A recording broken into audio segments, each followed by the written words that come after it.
बस कुछ नहीं करना है, केवल मन में उत्साह भर करके और माँ लक्ष्मी की पूजा करना है, महालक्ष्मी का स्मरण करना है। और एक कमल का फूल कहीं से व्यवस्था करो, महालक्ष्मी के श्री चरणों में उसे खिला करके रख दो। और अगर महालक्ष्मी का चित्र है तो उसको कमल का फूल सजा करके उसके ऊपर महालक्ष्मी का चित्र रात भर के लिए रख दो। बस जय जय। पूजा के बाद एक लाल कपड़े में कमल का फूल बाद में बांध करके और उसे कुछ दिनों के लिए, कुछ घंटों के लिए अपने तिजोरी में भी रख लीजिए। हर जगह जय जय हो जाएगी। जय मां विंध्यवासिनी।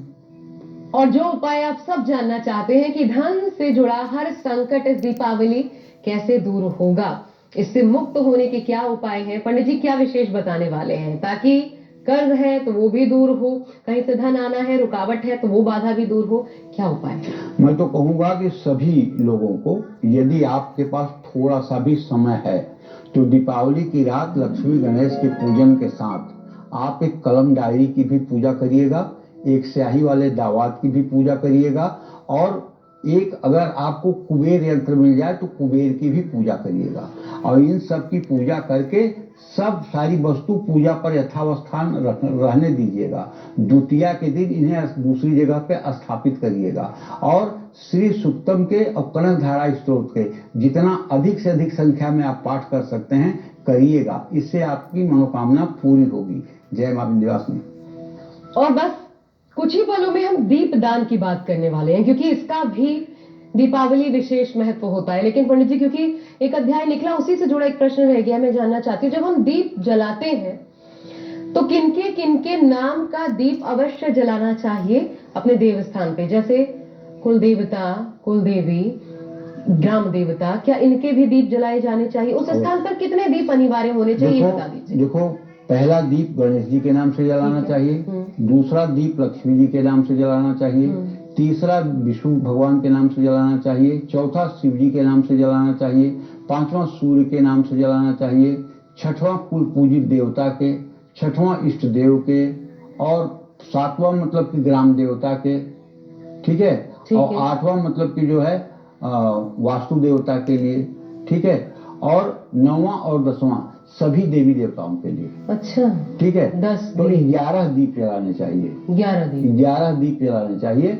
और ये दीप जलाते समय दीप जलाने वाले का मुंह जो है वो पूर्व दिशा में हो और दीप की बत्तियां पश्चिम दिशा में हो, और उसको उठा उठा करके यथा असंभव स्थानों पर रखा जाए।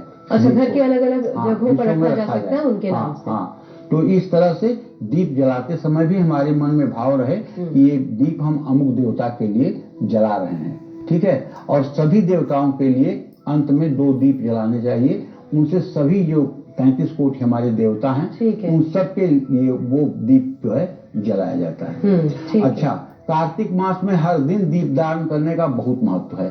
पद्म पुराण के उत्तरखंड में कार्तिक में दीपदान की तुलना अश्वमेध यज्ञ से की गई है। कार्तिक मास में घी, सरसों और तिल का तेल का दीपक जलाने का बहुत महत्व है। अग्नि पुराण के अनुसार दीपदान से बढ़कर ना कोई व्रत है, न था, न होगा। कार्तिक में दीपदान करने से पितरों का मार्ग भी प्रशस्त हो जाता है।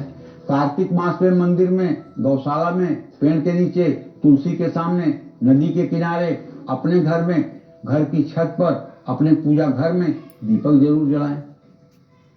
अग्नि पुराण में बताया गया है कि जो मनुष्य मंदिर में दीपदान करता है वह सब कुछ प्राप्त कर लेता है।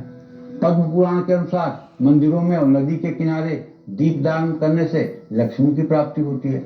अरे, पद्म पुराण में तो लिखा हुआ है कि यदि कोई महापापी व्यक्ति भी मर जाए और तुलसी की लकड़ी उसकी चिता में डाल दी जाए जलाने के लिए, तो आप पक्का समझिए कि उसकी सदगति हो जाएगी।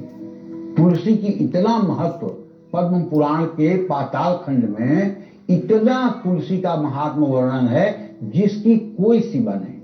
मतलब तुलसी की एक समिधा अगर चिता में लगा दी जाए तो वह व्यक्ति निश्चित रूप से सदगति को प्राप्त होता है। और भगवान श्री हरि विष्णु को दुनिया का अमूल्य से अमूल्य वस्तु अर्पित कर दिया जाए, लेकिन एक तुलसी का पत्ता अगर अर्पित कर दिया जाए तो तुलसी के पत्ते के सामने पूरी त्रिलोकी की रिद्धि सिद्धि भगवान श्री हरि विष्णु के लिए बेकार है।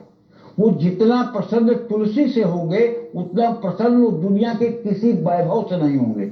ये तुलसी का महात्मा पद्म पुराण के पाताल खंड में आता है और सृष्टि खंड में आता है, क्षमा करें, हाँ सृष्टि खंड में आता है।